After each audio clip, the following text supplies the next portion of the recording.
So Richard Plepler is the chairman and CEO of Home Box Office, Inc. You probably all know that they own and run two television networks, HBO and Cinemax. You might not realize that they have 131 million subscribers in over 60 countries, and they sell their programming to over 180 territories around the world. Richard was named to his current position in January of 2013. Under his leadership, HBO's original productions continue to raise the bar with quality, some of the most innovative, honored, and critically respected programming on television. And it was recognized in 2015 with a record-setting 43 primetime Emmys, the most of any network in 43 years. Now in its sixth season, anybody hear of Game of Thrones? It's a global juggernaut, watched by over 20 million viewers per episode in the US alone, and stands as HBO's most popular series ever. As co-president from 2007 to 2012, Richard greenlit some of HBO's most successful series, including True Blood, Boardwalk Empire, The Newsroom, and Game of Thrones, as well as Emmy Award winners Girls and Veep. Richard serves on the board of directors for the Council on Foreign Relations, the board of trustees for the Museum of the Moving Image, the Asia Society, and the New York Public Library. He also serves on the National Advisory Board of the Hutchins Center for African and African American Research. He's received numerous accolades over his career. He's been inducted into the Broadcasting and Cable Hall of Fame, named Media Person of the Year by the Cannes Lions International Festival of Creativity, and he's won the Directory Emmy Award for his impact on the industry from the International Academy of Television Arts and Sciences. And he's still not here. Okay. I'm really sorry. That's okay, no problem. I've known Richard for over 30 years. And it would have been my pleasure to welcome him at this point, but let me see, are there any questions? I mean, I've been in television, some of the things that I've done other than what Evan and I just talked about. I also was the chief operating officer of Immersion Entertainment, so I was in the film business. I was an internet entrepreneur in 1999. I had a business that was 8 years too early. The elevator pitch was everybody's going to have their own video channel. I was right, but the timing was off. Just as bad to be too early as too late. So I've had my ups and downs. One of the stories I like to tell my students when I talk about my career is after my two internet companies failed, and I couldn't raise more money because if you didn't have positive cash flow, it wasn't going to happen. I had 15 months when I had to reinvent myself. And the short version of the story is, of everything in my career, reinventing myself in 15 months and getting up every day and overcoming my fear and dedicating myself to making something good happen is the thing I'm most proud of in my career. And with that, please welcome, I've already introduced you, please welcome Richard Plepler. Are you mic'd? I don't know that I'm mic'd. Okay, we'll do this. I can hold it. Yeah. Come sit and we'll talk, okay? Great. Thanks for being here, Richard. So sorry that we're late. It was like, it took us to get from 42nd Street an hour. Yeah. I mean, it did not move. Okay. So mea culpa. But I'm here. I'm wet, but I'm here. Okay. Bring the man a towel. Okay. So let's get right into it. Before we get into HBO and everything you've done while you've been at HBO, students are always interested. How'd you get to HBO? So tell us a little about who you are and how you got there. It's funny. I was just doing. I'm giggling because I just did an interview, and the reporter said, "So how did you get to be you? How did it?" And I said, "Oh, well, it was a long ride." So much of my good fortune at HBO, as you know, has been a happy accident, and I think there were several constants for me. One, I followed my gut. I always followed my gut. I always did what felt true and right to me. I never set out in some kind of classic, ambitious plan to go from one step to the other. And when I got out of school, as you know, I'm a political junkie, and I'm deeply passionate about politics and world affairs. And my dad was a trial lawyer, and I was supposed to be a trial lawyer. And I got out of school and I said, I really want to go to Washington. I really want to work in politics. And my dad said to me, well, if you can do that and figure out a way to make a living, go. And I literally got in my little shitty Honda, you know, and drove to Washington and talked my way into Chris Dodd's office. He was a young senator from Connecticut. And I spent 4 years with Chris, kind of improvising, which is a lot of what I've done even throughout HBO, the things that I loved, and staying close to people that I respected and admired. And I learned a lot, I observed a lot, I grew, I came to New York. I spent a year working for a political consultant, and then I did what you can only do, as Neil well knows, because he was there at the inception, and I started my own little company when I was 26. And of course, when you're 26 and you have nothing to lose and you have nothing, why not start your own company? And I called it, because why not? I called it RLP, my initials, International, because why not imagine, you know, big company. Now, RLP International consisted of me, just me. I couldn't really afford a secretary. I had a fake secretary. And I thought, well, I'll invent media projects. You know, I'll come up with some media projects. And my break came when and I was up a few months, and I could barely stay afloat and pay my rent, and I ran into the then Israeli ambassador to the United Nations, Bibi Netanyahu, now the prime minister. I will confess to you, not my favorite prime minister, but at that time he was a very dynamic young Israeli diplomat representing Israel in the late 1980s, and the first Intifada had occurred, and I walked over to him at a Chinese restaurant on 3rd Avenue, not there anymore, called Fortune Garden, and I said, Mr. Ambassador, my name is Richard Plepler. I am the chairman of RLP International, and I have an idea for you, which is I should make for you a documentary on the Israeli-Palestinian conflict for American television, which gives context to and explains the complexity of this problem, because the imagery in American television, and the Intifada began in 1987, was very reductive. It was Israeli soldiers having stones thrown at them and responding, as you remember, in those days with rubber bullets, and it was terrible imagery, and it was hurting Israel. And miraculously, he said to me, come see me. And I made my way over to the embassy, and I pitched this thing, and of course, he said, what did you say your company is called? I said, RLP International, here's my card. And it said, Richard L. Plepler, RLP International, chairman. And he took the thing and he said, and what's your idea? And I said, well, my idea is to create the emotional truth of this conflict so that it humanizes both the Israelis' vulnerability and the Palestinians' vulnerability. And I think if we do that, it will give much more nuance to the challenges that you're facing. And he hooked me up with somebody who was the consul general, and one thing led to another. I was able to make this film.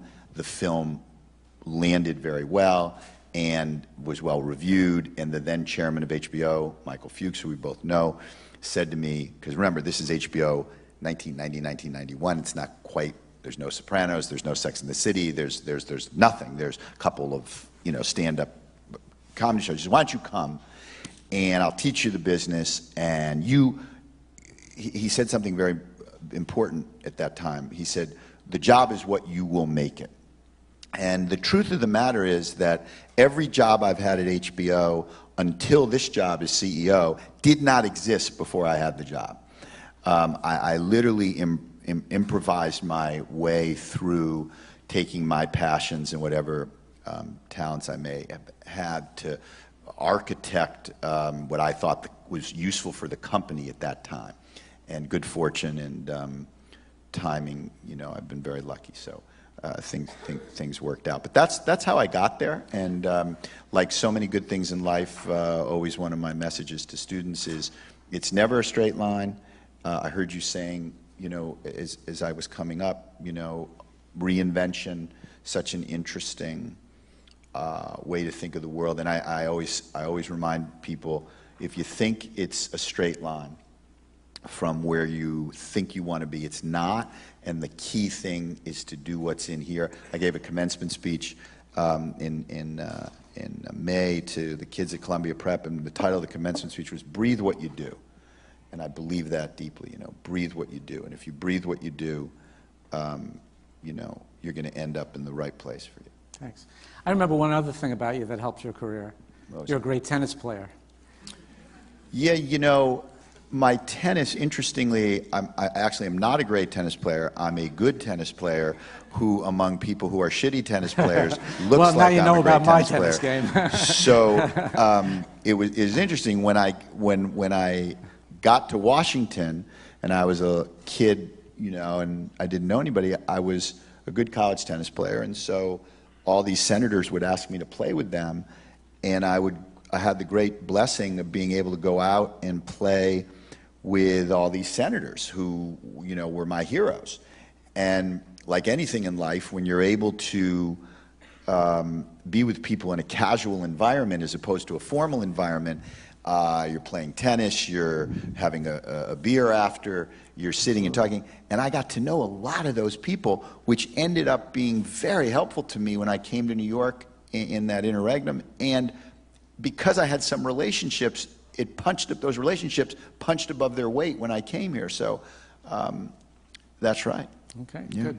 Let's talk about HBO. So 10 years ago when you came into HBO as co-president of programming, I guess it's when you got that title, you were already there, you had a lot on your plate to deal with. I think it was the end of Sopranos' run.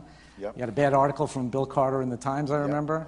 Yep, tell us about that time and what it was like to get a new title and have to deal with crisis. So, you know, it's interesting. Let me go back 1 year from when I got there because I think it's instructive. So I was executive vice president of HBO, and I had a kind of broad portfolio, kind of brand, narrative, the image of the company. And in June of 2006, we had a show on called Comeback with Lisa Kudrow, who played an aging soap star who was trying to come back. And there was a famous line in the soap where, in the show where she said, "Am I still it?" And the Wall Street Journal wrote an article in June of 2006, and they said the same question could be asked of the basic pay cabler, are they still it, right? And now I wasn't yet then co-president, but I was coming to talk to the programming group, all the senior programming people. They invited me to come give a talk to the then CEO. And I wrote on the plane ride out, on the back of an envelope, a very simple theory of the case, which was we are all about quality and differentiation and all about great storytellers. And we need those storytellers to be telling us what it is they're passionate about, what they're breathing. And I think, ladies and gentlemen, I said to this group, we have inverted that. And we are now in the bad place of trying to tell talent what we think they should be doing. Very, very dangerous. Number two, we're trying to shoehorn the zeitgeist, by which I meant when you hit lightning in a bottle twice, like we did with Sex and the City and The Sopranos, you begin to think that you have some kind of magic touch, which is, of course, bullshit. What you've been is lucky. And the reason you've been lucky is because you've hugged the right talent. David Geffen famously said, the secret to show business is when you bump into a genius, hold on tight. And we just bumped into a couple geniuses and we held on tight. And the people that then inherited the company confused that with some kind of genius on our part, which is, of course, bullshit. So I made the point, let's go back. We ran a great insurgency campaign from the mid-90s to the early 2000s. And then we got elected to the top of the pyramid in the cultural firmament. We liked it there, so we played to stay there rather than remembering the voice that brought us to the dance in the first place, was listen for the insurgent voices. So I gave this talk. Everybody applauded and they thought it was great. But of course, I didn't really have any power. I was just a kind of consigliere. And so when I had the privilege of getting the job, I dusted off that talk that I wrote on the back of a piece of paper, and I walked around the company and I gave the talk again, but this time I had the authority to implement it. And that's exactly what we started to do. We started to listen and play like insurgents again. And lo and behold, right, in came Alan Ball with True Blood, in came Lena Dunham, you know, all around with girls. Then there was Armando Iannucci coming in with this kind of renegade idea to satirize American politics. These two guys called David Benioff and Dan Weiss, who had never done television ever in their lives, walked into my office and said, we want to tell this story of, you know, it's based on these books, Ice and Fire, and there's, you know, it's an other middle kid world, and I'm listening to them. And very famously, Benioff says to me, you got some worries about this, don't you? You think it's off-brand? And I said, well, I see there's dragons and shit in here, and you know, I mean, that's not exactly. And Benioff looked at me, and this is my breathe it point, and he said, Richard, let me tell you two things. First of all, you'll forget where you are in the first 15 minutes. You won't know where the hell you are. You can be in 10th century England, you can be in 7th century France, forget about that. Number two, you're a political junkie. I know you're a political junkie. I know you're a student of history. This is all about power. This is a story of power. It's archetypal power. And we're just telling it in a different genre. And I just looked at him, be perfectly honest with you. I immediately believed him, and Dan Weiss also, and we made the bet, and thank God, you know, we did. So I think what we were fortunate enough to do, and you spoke about the New York Times article, I had my job, the co-president job, about 2 weeks, and Bill Carter, who then was the television writer of New York Times, called me up and says, listen, everybody says you guys suck, and I got to write an article that says you suck. So what do you have to say about that? And I said, geez, Bill, I don't even have my business cards printed up, and I'm not even, could you give me, how about 6 months? Give me 6 months, let me try to get some stuff in development. No, I'm going to write the article, you know. Everybody said, I said, all right, well, look, here's all I tell you. We're a great brand. We know how to work with talent, and we're going to roll up our sleeves, and we're going to return to the voice that brought us here. I said, okay, thank you very much. And the next day in the New York Times was an article that said, September '07, that said, HBO's competitors say they've stumbled. And then there was the worst picture of me ever taken in the history of the world, basically with an arrow on it, saying, and it's his job to see if they can fix this mess. And everybody in the company was, oh my God, this is terrible. And I said, guys, this is great, okay? Because we're here, and the piece hurt for 3 reasons, by the way. The piece hurt because it was in my favorite newspaper. It was written by a guy I respected, Bill Carter, and it was true. We had lost our way, and we had lost our way because we had forgotten the essential truth that brought us there in the first place. And all we did is return to our essence, and by returning to our essence, trusting talent, leaning into talent, bringing them into the house, opening the windows, I think a lot of good things happened, and they happened very quickly. And I can't, if you ask me to distill the 5 most important words, the first 3 are talent is sacred, and the other is elevate brand. And if you think of those 2 ideas, talent is sacred, elevate brand, those are the 2 kind of North Star markers of how we think. So you've made very clear how you inverted the approach to dealing with talent. How do you gather information about your audience and how they're responding, and how does audience information feed into your programming choices? So there's a famous line that you know well by Bill Goldman, who wrote Butch Cassidy and the Sundance Kid and All the President's Men, and he famously said about our business, nobody knows anything. And he's right about that. Nobody knows. Anybody that tells, I was not in this job or my previous job when Sopranos came in the door, but I was around the table, and anybody that tells you that we knew that The Sopranos was going to be The Sopranos is full of shit, okay? And anybody that tells you that we knew that Sex and the City was going to be Sex and the City is equally full of shit. Because I was in my predecessor, my Jeff Bewkes's office, when Sex and the City, in those days it was, you guys are too young to remember this, it was VHS tapes, and we would put the VHS tapes in, and Bewkes would look at me and say, is this how girls talk? I mean, is this real? And I'd say, geez, you know, all I know is, I was single then, and I said, geez, you know, all I know is I'm on the beach and I got all these girls coming up to me asking me for tapes and shit. I mean, I think we got something here. And of course we did, but nobody knows. So I think it's very, very dangerous. We're in the brand business, as you well know. We're not in the CPM business. So it's much less important to us that we get a particular number, and much more important to us that we realize the creative vision of what we're trying to do. So you have to trust the artist's vision, and you have to believe that what they're doing is going to resonate in popular culture in a way, back to one of my markers, that's going to elevate our brand. So I don't care that Veep does about 4.5 million viewers. That's a quintessential HBO show. I love that Silicon Valley does 7.5 million viewers, but one show is not better than the other because one show does more numbers than the other.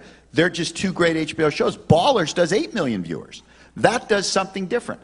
Our job is build addicts, and I want to build more addicts all the time. So addicts are addicted to different things. Some people go on and think John Oliver is, as do I, the greatest and most original voice of late night television, as did the Emmy committee, that exists. John does about 5.7 million viewers cumed up a week. That's fantastic. I don't give a shit if he does 4 or if I mean, I love that he's getting a bigger and bigger audience, but that's not what makes John an HBO show. What makes John an HBO show is what he does, right? So the key thing, and I'll get to data analytics and audience in a different way, the key thing is to make sure we are focusing on what we think elevates our brand, building more addicts across a wide variety of demographics. And look, for some people, Westworld is, we're now ahead of where Game of Thrones was at this particular time, and ahead of where True Detective Season 1 was at this particular time. Westworld's being a giant hit. It's not for everybody, it's a sci-fi thing, but for the addicts of Westworld, they're going crazy. We have a smaller show, a half-hour show called Insecure, created by Issa Rae, which I think is a jewel of the network.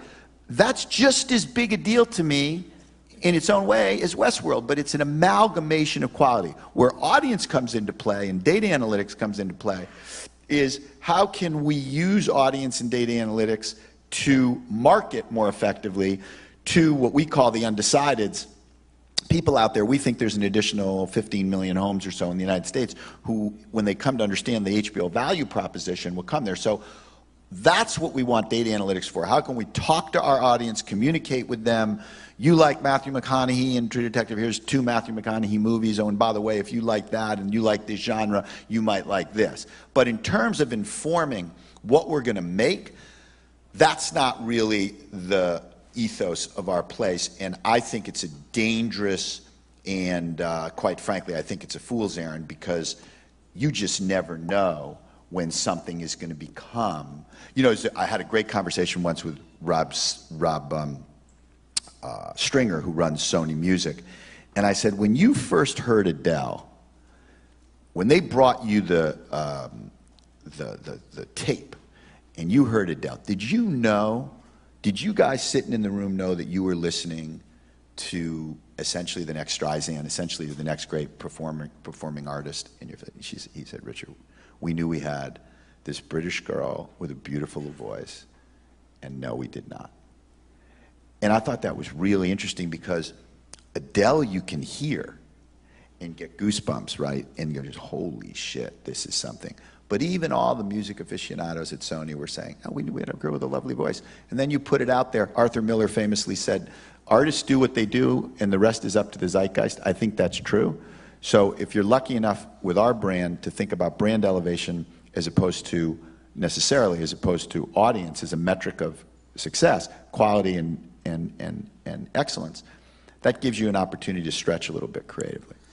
So we spent time talking about programming. Let's talk about the distribution side of the business a little bit. I mean, there was a day, obviously, when distributing HBO on anything other than cable was, you know, an anathema. I mean, that it would have caused civil war in the industry if you tried to bypass a cable operator. You've got HBO Go, you've got HBO Now. Can you talk about the evolution of your distribution relationships and your strategy? Yeah. So it's actually quite simple. Every time there's a technological innovation, good for us, right? As you say, first there was just the cable business. Then there was the satellite business in the mid-90s, and you could now get it through a satellite dish. Fantastic for us. More places to get it. Then the telcos arrived, and you could now get it through Verizon, Fios, through AT&T. Fantastic, good for us, bigger audience. Now the digital world has evolved, and that's great for us because we have one mission, which is why we created a standalone streaming service in HBO Now. We want the consumer to be able to get HBO however the consumer wants to get HBO, whenever, wherever, and however they want to get it. And we're agnostic about that. We want to work with Comcast to distribute it however they want to distribute it in their skinny bundle, in their streaming service. They want to do it digitally through broadband. Fantastic. The AT&T, we just closed our AT&T HBO deal. They're going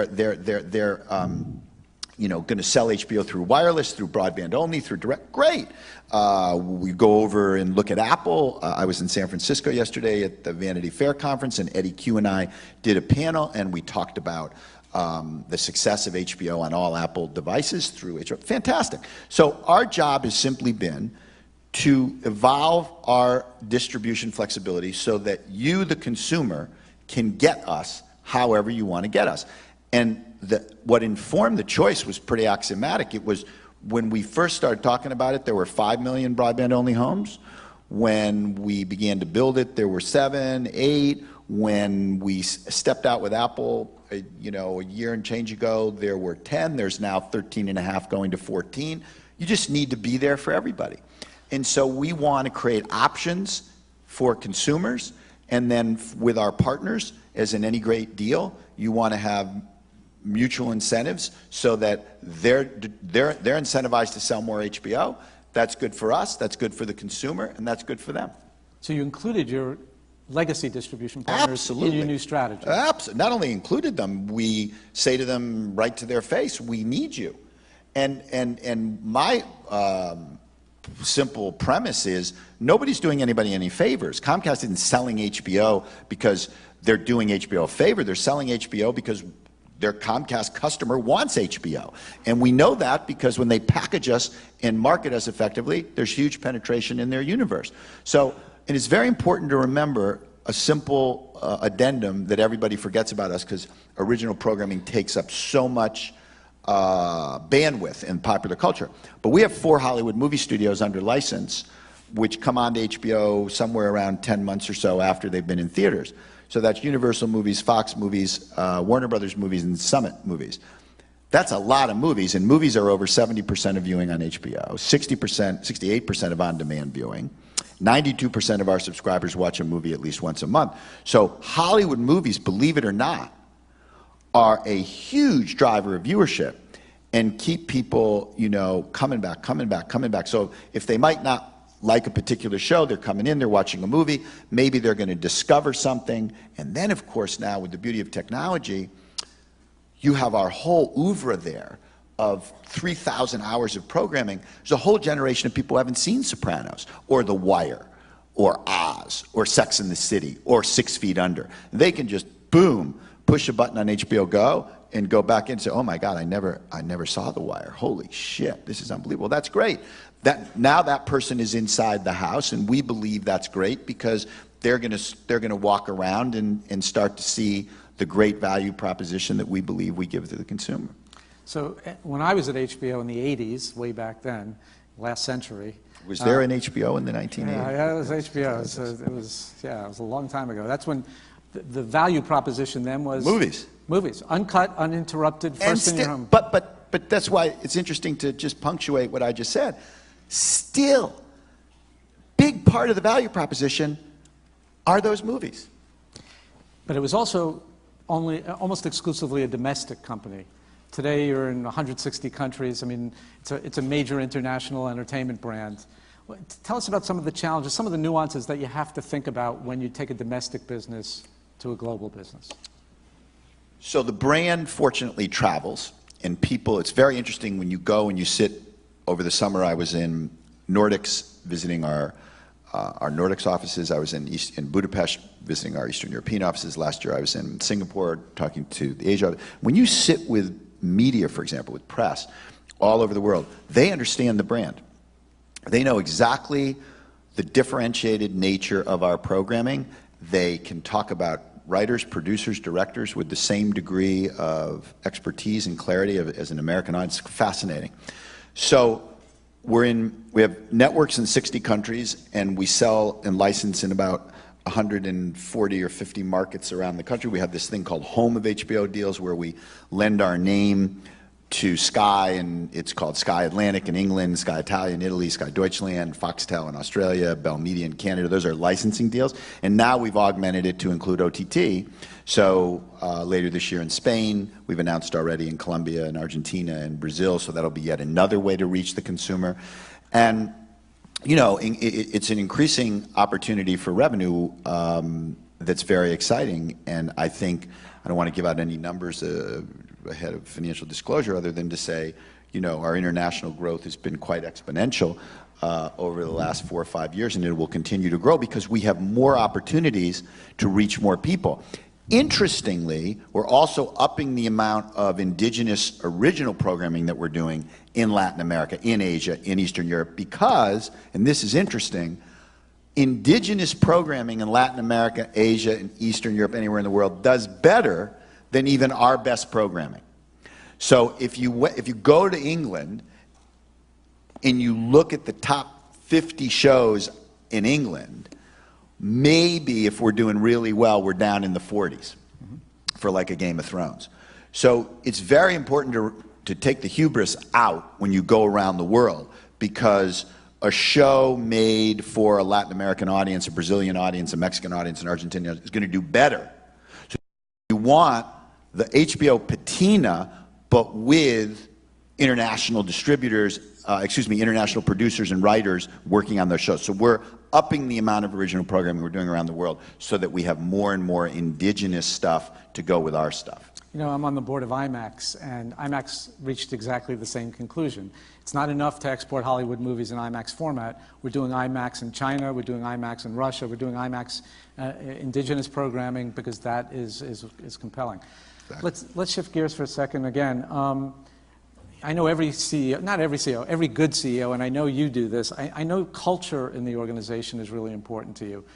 Why is culture so important at HBO? What's your goal in how would you describe the culture at HBO, and what's your objective in having that culture? So I have said before, culture eats strategy for breakfast, and by that I mean that I don't care how good your strategy is, if your culture sucks, you're dead. And I've watched this over many years in my own company. I've watched it in other companies. I've watched it in government.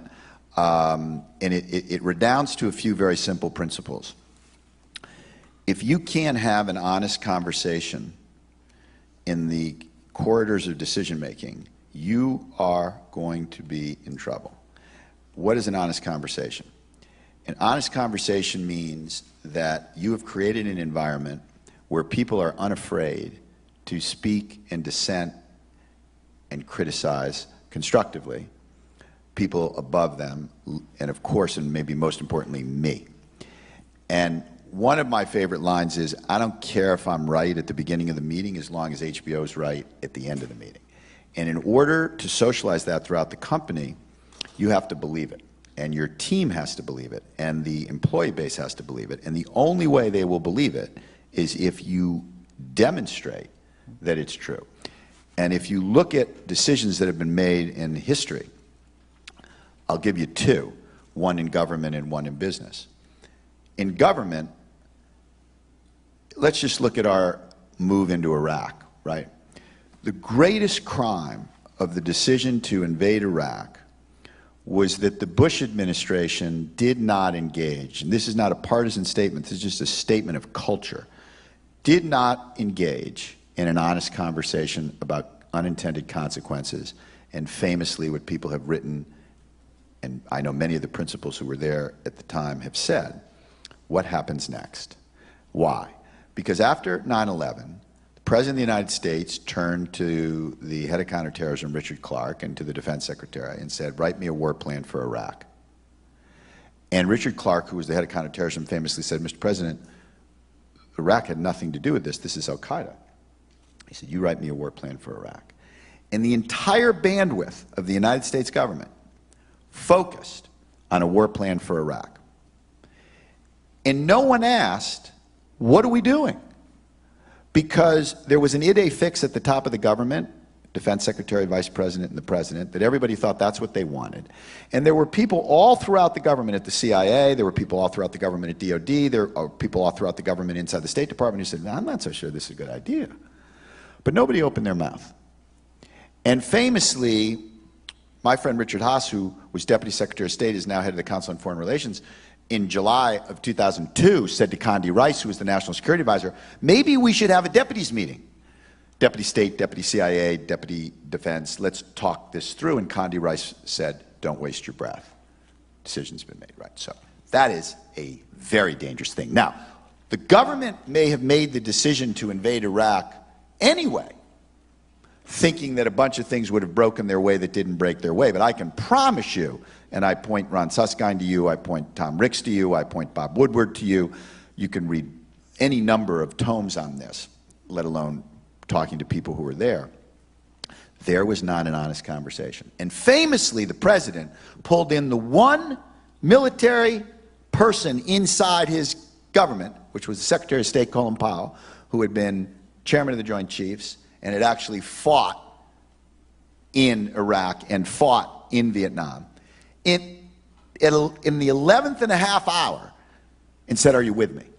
And Powell famously said to the president, well, it's the Pottery Barn rule, Mr. President, right? If you break it, you own it. But he did not have an honest conversation. Imagine not bringing in the one guy who fought in battles, who's in your administration, into the dining room, outside the Oval, closing the door and say, tell me what you think. That's why we walked in to the imbroglio we walked into. In business, if you look famously at the worst deal in history, which happens to be our company, which was the AOL Time Warner deal, you had 24 hours of due diligence because, no disrespect, but the chairman of Time Warner at the time, Jerry Levin, said, in the dark of night, we need a digital strategy, we need an internet strategy, oh, we're going to go do this.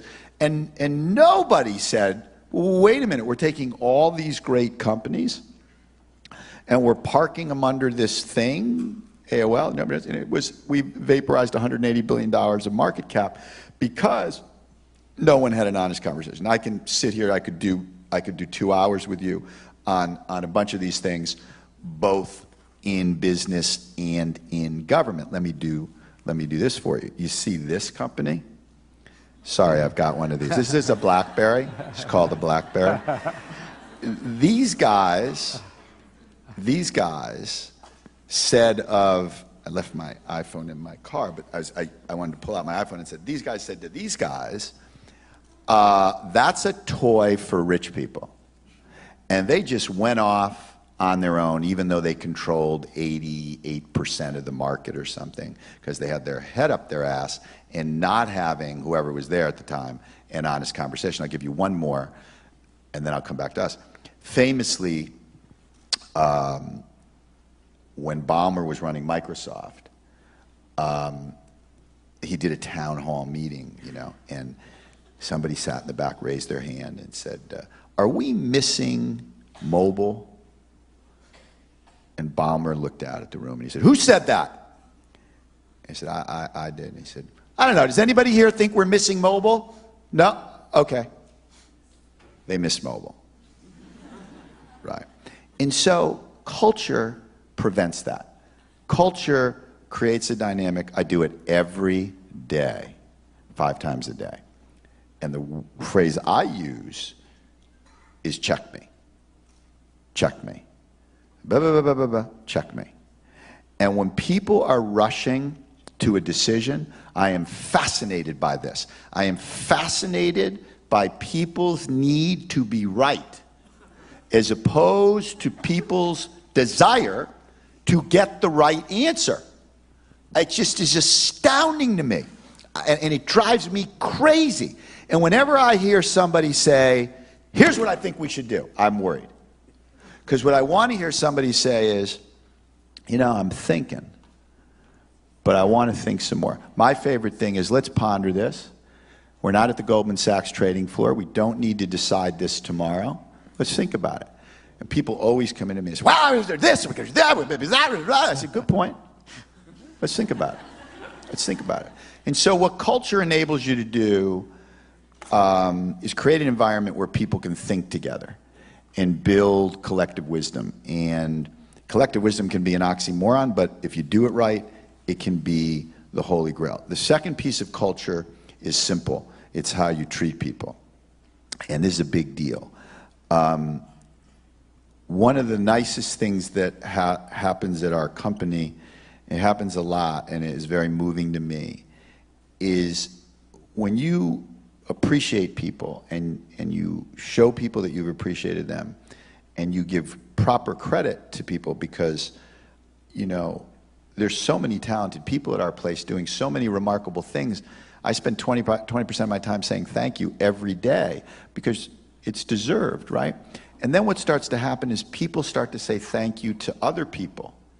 And I sent a note to one of my colleagues the other day thanking them for running point on something we did on the California-Mexican border on immigration rights.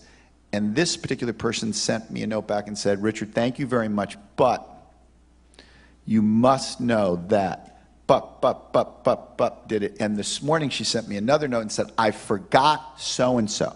That's HBO at its best, right? And because she knows I'm going to send a note to all those people from the bottom of my heart saying, thank you. You made us look, you made us be our best, you made us look good. So culture is not only creating an environment where you can push and challenge and dissent to try to get to the North Star and try to get the right answer. It's doing so in a way which appreciates everybody's contribution, which treats people with respect. And I just finish on this point. As you can tell, it's a big point for me. There are two aspects of culture, I think, anywhere. There's the putative truth about culture, which is what everybody says they are, right? Because if you go into any company, how's your culture? So, oh, it's great. You know, you can, we're great. We're a great team here. Everybody's team. People full of shit, right? And then there's the emotional truth of a culture. And the emotional truth of a culture is, what do people say when they go home at night to their husbands, wives, partners, boyfriends, girlfriends, whatever? What do they say? What's it like? What's it feel like to go in every morning? That's the truth. And what you want is the putative truth aligned with the emotional truth, so that if I'm not there, somebody says, what's it like to work there? And people say, I gotta tell you, man, it's fun, it's a pleasure, it's great. Are you respected? Yeah. Are you listened to? Yeah. Now, there's 3,200 people at our place worldwide. That's 3,200 personalities, 3,200 egos, So you're never going to get all this perfect. But the striving to get it perfect, the understanding among your employee base that you care about this, that this matters to you, this just improves what it means to come in every day. And if you get people coming in every day that love what they do, look, we just did a deal, for example, we did one deal in Israel and one deal in Canada and one deal in Australia, all within a period of time. You have people doing all-nighters, young lawyers working, sleep, deprived for 2 days. One woman who had broken ribs and young kids at home and was doing... People won't do that if they don't love the place. And I pulled all the deal team into my office, opened a bottle of champagne, and just said, man, thank you. Thank you. And they knew I meant it from the bottom of my heart. And one woman looked at me, and very talented executive, and she said to me, Richard, thank you for recognizing us. And I said to her, what are you, crazy? You just did one of the most complicated deals in our history. She said, yeah, but you acknowledged it. And you forget that appreciating your colleagues, acknowledging your colleagues, creating an environment of dissent, You create then a culture. I think one of the secrets to our good fortune and our success is our culture, and I spend a fair amount of time nurturing.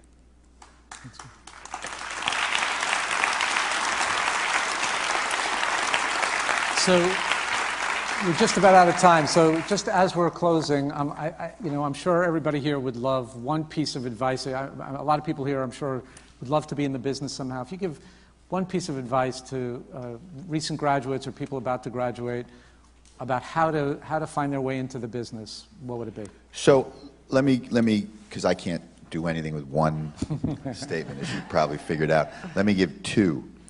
The first is what I said: breathe what you do. Don't go where you're supposed to go. Take what you love. If you love the music business, you should find a way to be near the music business. If you love fashion, you should find a way to be near the fashion business. If you love storytelling or production, you should find a way, and then you dive into that without regard to the title or the, necessarily within the realm of being able to, support yourself and make a living. Don't worry so much at the beginning about who's paid what or where to. Just go where you breathe it and you feel. I know if I could get in there and make my way in there, I'm going to be okay.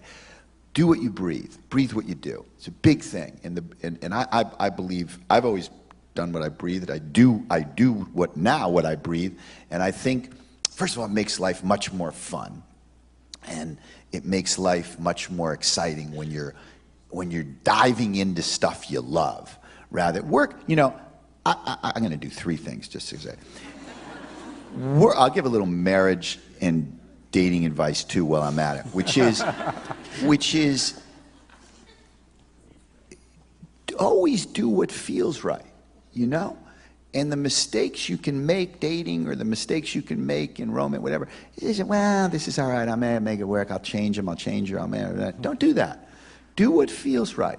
No one should ever tell you that marriage has to be a ton of work or that work can't be a lot of fun. I think marriage, if it's right, is great, and you're with the person you're supposed to be with, and yeah, there's times you want to, tell them to go to another room, but most of the time, if you get it right, you delight in who you're with, and that's how you should live. And it's the same idea about work. You should delight in what you do, and it should be fun.